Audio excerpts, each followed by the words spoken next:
Teniendo en claro lo anterior, señora Paola, la medida cautelar que se va a solicitar inicialmente dentro de su proceso de restitución de inmueble arrendado es el embargo y secuestro. Toda vez que en los procesos de restitución de tenencia por arrendamiento, el demandante podrá pedir desde la presentación de la demanda o en cualquier estado del proceso la práctica de embargos y secuestros sobre los bienes del demandado, como en este caso Comidas Saludables SAS, quien fue con quien usted suscribió dicho contrato, con el fin de asegurar el pago de los cánones de arrendamiento adeudados o que se llegaren a adeudar, como me lo manifestó usted, del cese del pago de estos cánones por parte de su arrendatario, o de cualquier otra prestación económica derivada del contrato, del reconocimiento de las indemnizaciones a que hubiere lugar o de las costas procesales.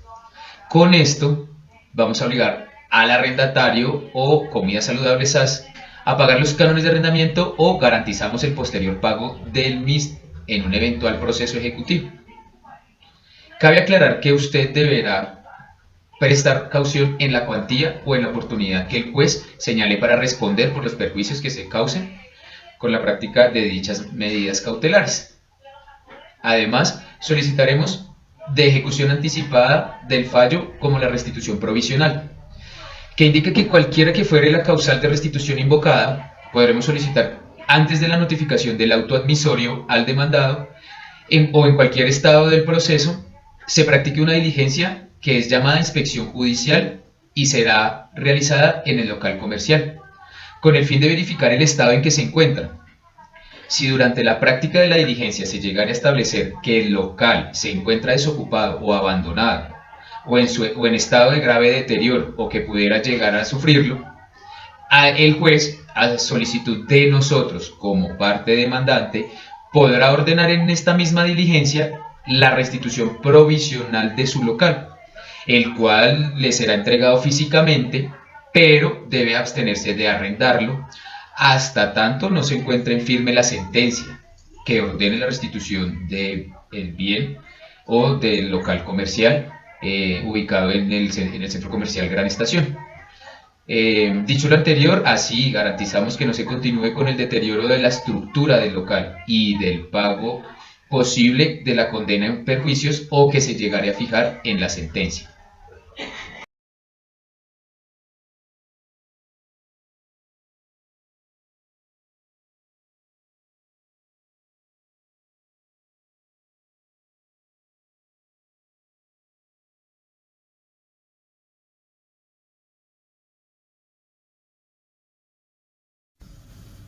Cordial saludo, señora Paola. Yo soy Natalia Chacón Suárez y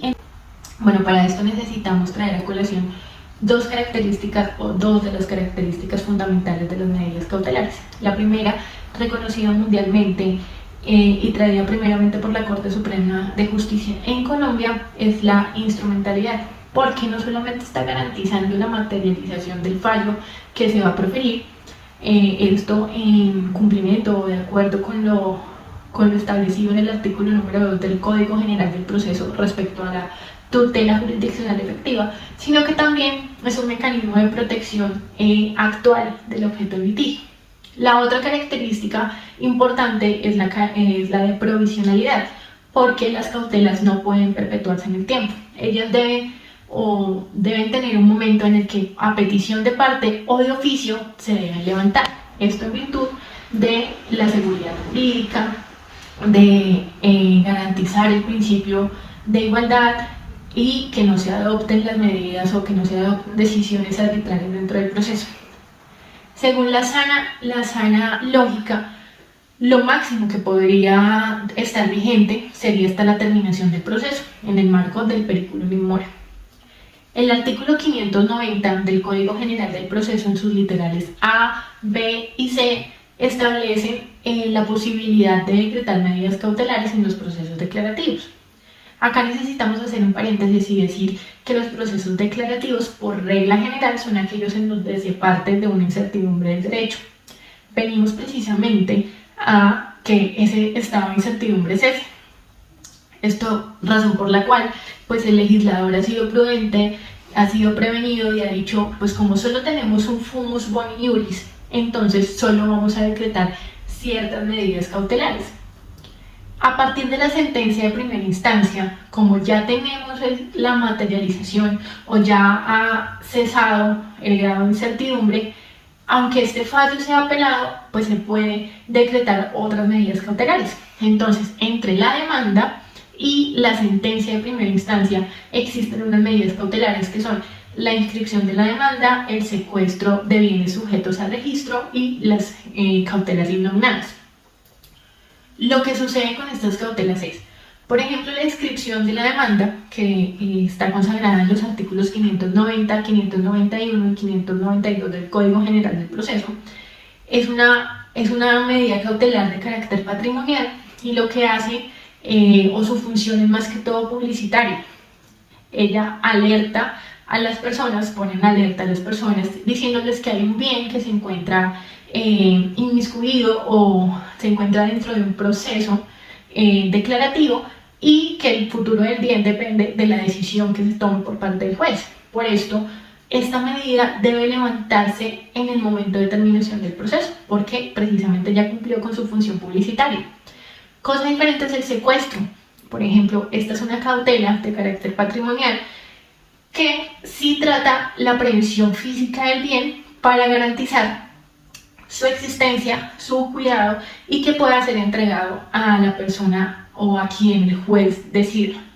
Una característica importante del secuestro es que se nombra un auxiliar de la justicia que recibe el nombre de secuestre y su función respecto al bien es administrar, conservar y restituir. Entonces, cuando nosotros tenemos una sentencia que ha sido favorable en primera instancia, dice que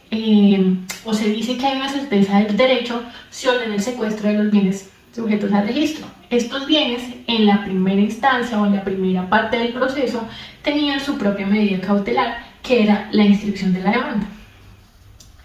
Pero, por ejemplo, el embargo, que es en sí la más importante de las medidas cautelares, porque está generando la inmovilización jurídica del bien, aunque no saca el bien del comercio, digamos que sí es nula su venta, a no ser que el juez esté dando una autorización, a no ser que se tenga una autorización judicial y además se tenga un aval del acreedor. En los procesos declarativos, el embargo es una cautela excepcional, solo procede para aquellos donde realmente se está discutiendo la responsabilidad civil contractual y extracontractual, de acuerdo a lo establecido en el artículo 590 del Código General del Proceso. Y ahora las medidas cautelares innominadas pues han sido unas medidas que han permeado varias ramas. Por ejemplo, está contenida en el CEPACA en su artículo 229, está contenida en el artículo 590 del Código General del Proceso, incluso está en la ley 1563 en su artículo 32. Al momento de solicitar, la cautela no tiene ningún nombre, solamente procede a petición de parte, pero cuando se va a invocar, la persona o la parte que le invoca sí debe ponerle un nombre que debe coincidir con lo que se está pretendiendo. Por lo general aparece como remedio para solucionar el vacío de qué es lo que pasa con el objeto que está en litigio, porque esta cautela es un mecanismo que tiene básicamente dos funciones. Primera, garantizar anticipadamente el cumplimiento de la sentencia o del fallo, y segundo, ser un mecanismo de protección actual del objeto en litigio, incluyendo las personas que están involucradas en este proceso. Entonces, de acuerdo con el artículo, además, de acuerdo con el artículo 305 y 306 del Código General del Proceso, que trata sobre la procedencia de la ejecución de providencias judiciales, esto en concordancia con el artículo 590 del Código General del Proceso en su numeral número 7, en literal C, las medidas cautelares se levantan si el demandante no promueve la ejecución en el mismo expediente dentro de los 30 días siguientes a la ejecución de la sentencia para obtener el pago de los cánones adeudados, por ejemplo, de las costas, de los perjuicios o de cualquier otra suma derivada del contrato o de la sentencia. Bueno, esto era todo, señora Paola, espero su respuesta haya sido resuelta. Muchas gracias.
A través del decreto 806, el Ministerio de Justicia dispuso una serie de medidas para implementar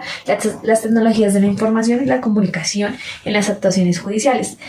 Todo esto se hizo para agilizar los procesos y flexibilizar la atención a los usuarios al servicio de la justicia. En el marco del estado de emergencia por la pandemia del COVID-19, las autoridades judiciales darán a conocer en su página web o los canales oficiales de comunicación e información mediante los cuales presentarán sus servicios, así como los mecanismos tecnológicos que emplean.